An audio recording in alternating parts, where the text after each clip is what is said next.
consulte beaucoup les Allemands et les Grecs. Les Français ne sont pas de vrais métaphysiciens. Les Français sont plutôt des psychologues de l'analyse psychologique profonde et pas des psychologues au sens moderne du terme. Avant ça, il existait une psychologie philosophique rationnelle. Alors aujourd'hui, cette psychologie philosophique rationnelle, elle n'existe plus.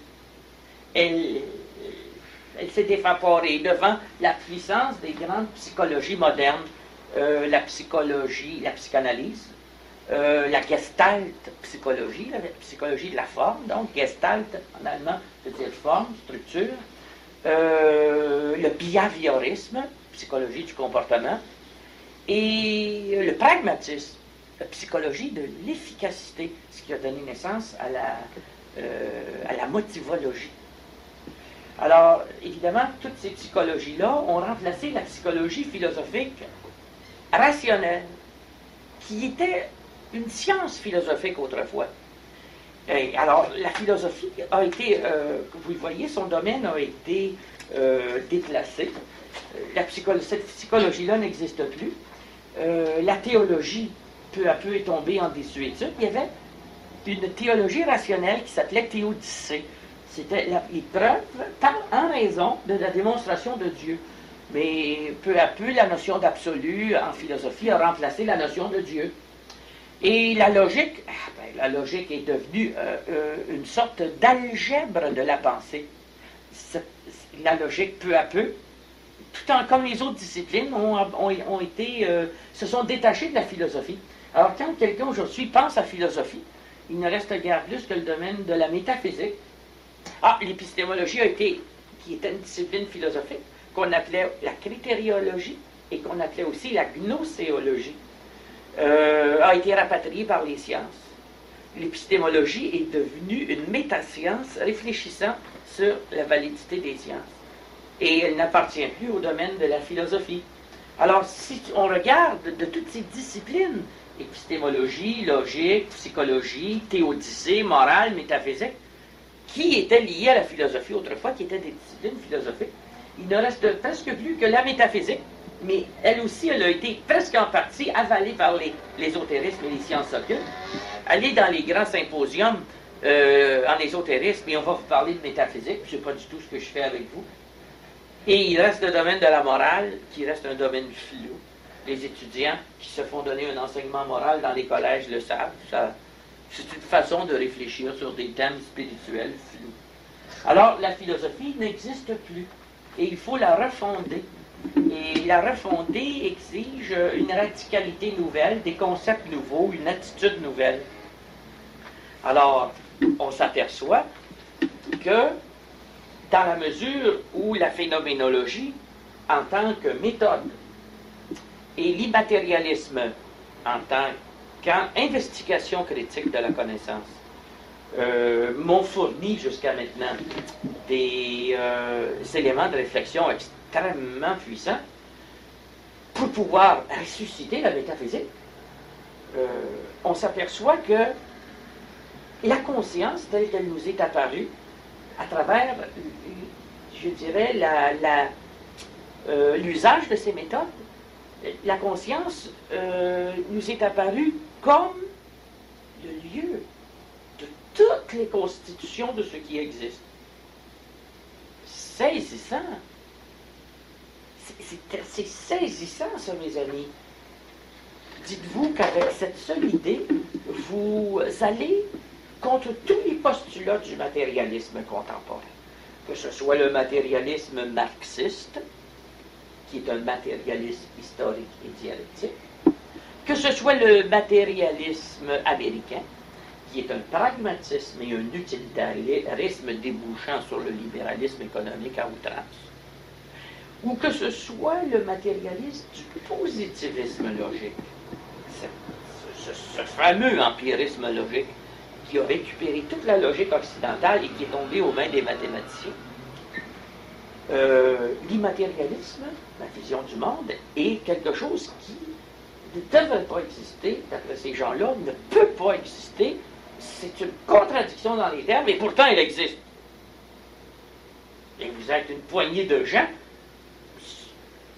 à laquelle s'ajoutent les lecteurs du Grand Traité, à peine 800 jusqu'à date, qui se disent, mais ça a du sens.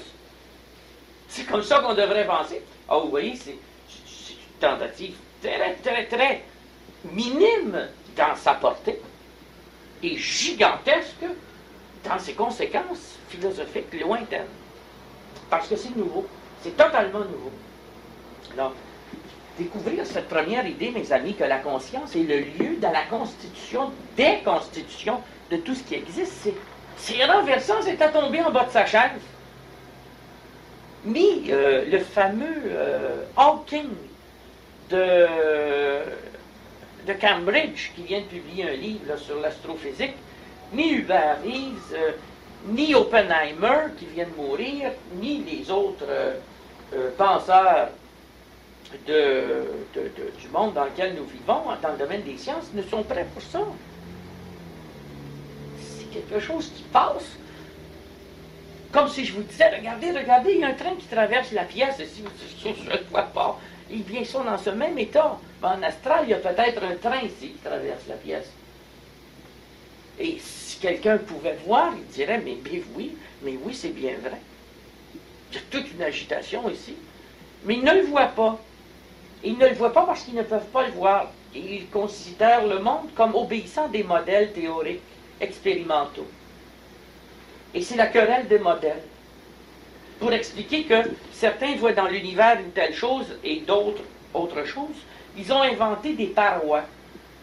En effet, les astrophysiciens en sont venus à l'idée qu'on était peut-être tous séparés par des parois et qu'on ne voyait rien que ce qui était de notre côté de la paroi et rien, pas de l'autre côté.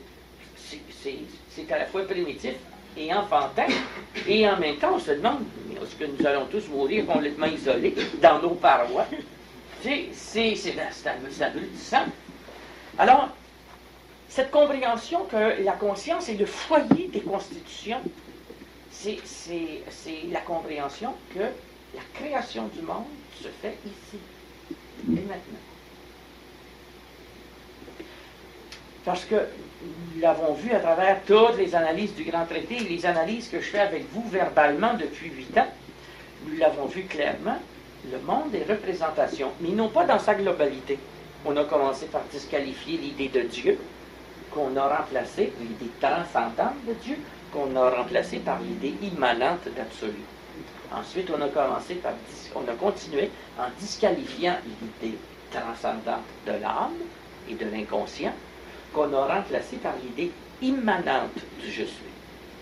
Ensuite, on a disqualifié l'idée de monde matériel comme totalité, qu'on a remplacé par la constitution représentationnelle. Alors, c'est là qu'on discute ce soir, à ce bout-là. Toute ma philosophie est un immanentisme. Et c'est très important. Étudier le mot, retournez-le de toutes les façons, fouillez dans tous les dictionnaires, vous allez en avoir besoin tout à l'heure. Si jamais vous devez exposer l'idée centrale de ce que je pense, le mot central, c'est le monisme immanentiste. C'est quelque chose qui ne correspond pas dans l'esprit des gens à un modèle. On va vous préparer pour ça. Vous venez d'entendre un extrait audio d'une conférence du philosophe et écrivain jovialiste André Moreau.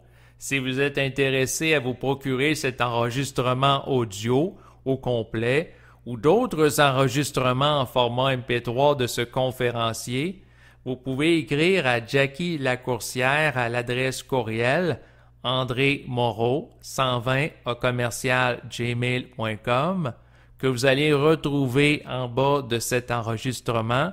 En communiquant avec elle, vous allez pouvoir obtenir la liste complète et à jour des nombreux enregistrements d'André Moreau des années 1980 à aujourd'hui qu'elle rend disponible. Sur cette liste, vous allez avoir les informations concernant leur prix et les modalités de paiement. Merci de votre écoute et au revoir.